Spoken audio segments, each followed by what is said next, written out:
Expert computer के class में आपका स्वागत है। इस वीडियो में हम आपको बताएंगे कि एक्सेल में एफवी फार्मूला का प्रयोग कैसे करते हैं और एफवी फार्मूला किस लिए प्रयोग किया जाता है। कभी कभी क्या होता है कि जब हम किसी भी व्यक्ति को अपने पास से प्रति माह कुछ अमाउंट देते हैं और उस पर कुछ प्रतिशत ब्याज लगा होता है और कुछ दिन बाद यदि उस व्यक्ति से अगर हम पैसा लेना चाहते हैं तो कितना हम पैसा प्राप्त करेंगे, इसके लिए एफवी फार्मूला का प्रयोग करके चूंकि क्या कर लेते हैं कि कैलकुलेट कर लेते हैं।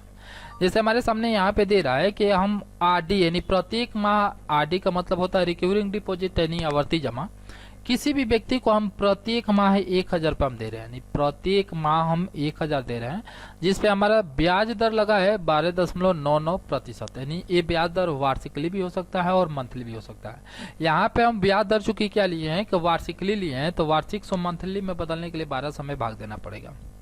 और जबकि हम पैसा हम उनको 1 साल तक दे रहे हैं, यानी प्रति माह हम दे रहे हैं, यानी 12 किस्त हम दिए होंगे, यानी 12 यहाँ से अगर साल हमारा है तो यहाँ पे मंथ में हमें कन्वर्ट करना पड़ेगा, तो गुणे 12 हमें करना पड़ेगा। तो चलिए सबसे पहले हम इसको एफवी फार्मूला लगा के हम चूंकि देखते हैं कितना अमाउंट हमारे सामने आता है। यहाँ पे हम क्या करते हैं कि बराबर का सिंबल लगाते हैं और एफवी हम लिख के और टाइप कर देंगे। रेट मेरा क्या है 12.99, जबकि ये वार्षिकली है, तो स्लेश लगा के 12 से हम क्या कर देंगे भाग दे देंगे, कामा। एनपीआर का मतलब मेरा समय होता है, जो कि समय वर्ष में दिया है, तो समय को सेलेक्ट करके गुणे हम क्या कर देते हैं 12 कर लेते हैं, कामा। पीएमटी यानी हर मंथ हम कितना आरडी हम जमा कर रहे हैं, 1000 रुपये जमा कर रहे हैं, तो हम पीएमटी हम सेलेक्ट कर लेंगे, कामा। प्रेजेंट वैल्यू अभी हमें पता नहीं है, तो एक और सिंगल कामा और लगाने के साथ साथ डबल यहाँ कामा लगाएंगे। और यहाँ पे बेइंग आप स्टार्टिंग से देना चाहते हैं तो स्टार्टिंग लेके ब्रैकेट को कर देंगे क्लोज और यहाँ से हम कर देंगे एंटर।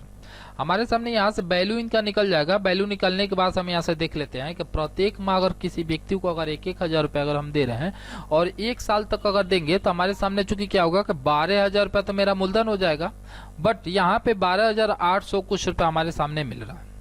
ये हमारा चूंकि क्या हो गया कि ये एफबी यानी उस समय मिलने वाला धनराशि होता है। इसी चीज को हम ग्राफ के माध्यम से समझाते हैं। जैसे कि पहले महीने का ओपनिंग बैलेंस मेरा हो जाएगा 0, प्रिंसिपल बैलेंस मेरा यानी मूलधन जो हमारा जा रहा है प्रत्येक माह जा रहा है, तो 1000 तो मेरा हर माह जाएगा, तो हर माह के लिए लेके हम ड्रे कर देंगे। साथ में हमारे सामने रेट निकालना है, तो बराबर का सिंबल देते हैं, रेट को सेलेक्ट करते हैं, गुणे रेट मेरा क्या है 12.99, जबकि ये प्रतिशत है, प्रतिशत लगा देंगे। और ये वार्षिकली है, तो हम इसको मंथ में चेंज करने के लिए स्लेश हम लगा के 12 कर देंगे और इंटर कर देंगे। यदि ये मंथली रहता है तो ब्याज दर आपको यहाँ पे भाग देने की जरूरत नहीं है, वैसे आप कैलकुलेशन करना चाहें तो कर सकते हैं। चलिए इन दोनों वैल्यू को जोड़ना है, तो इन दोनों को वैल्यू जोड़ने के लिए दोनों को सेलेक्ट करके और ऑटो सम का हम प्रयोग कर लेते हैं। ऑटो सम का जैसे हम प्रयोग करेंगे तो दोनों वैल्यू आपस में हमारे सामने क्या हो जाएंगे, ऐड हो जाएंगे। ये टोटल वैल्यू अब अगले मंथ के लिए हमारे चूंकि क्या बनेगा, ओपनिंग बनेगा, तो ओपनिंग हमें बराबर का सिंबल का प्रयोग करना है और यहाँ से इसको क्या करना है सेलेक्ट करके एंटर कर लेना है। अगले महीने में जो हमारे सामने ब्याज मिलने वाली होती है वो देखिए दोनों पे मिलेगी, तो ब्रैकेट के अंदर यानी इस वाले अमाउंट को प्लस इस वाले अमाउंट को हम क्या कर लेते हैं ब्रैकेट के अंदर जोड़ लेंगे, गुणे का सिंबल लगाएंगे, 12.99 यानी जितना प्रतिशत ब्याज दर सेलेक्ट कर लीजिएगा। वार्षिकली है तो आप 12 से भाग दे दीजिएगा, मंथली है तो भाग देने की जरूरत नहीं है। अब ये तीनों बैलेंस को आपस में क्या कर देना, आपको जोड़ देना है। जोड़ने के साथ साथ आपको चूंकि क्या करना है, ये नीचे वाले को नीचे की तरफ ड्रैग कर दीजिएगा और इसको भी नीचे की तरफ ड्रैग कर दीजिएगा और साइड में इसको भी ड्रैग कर दीजिएगा।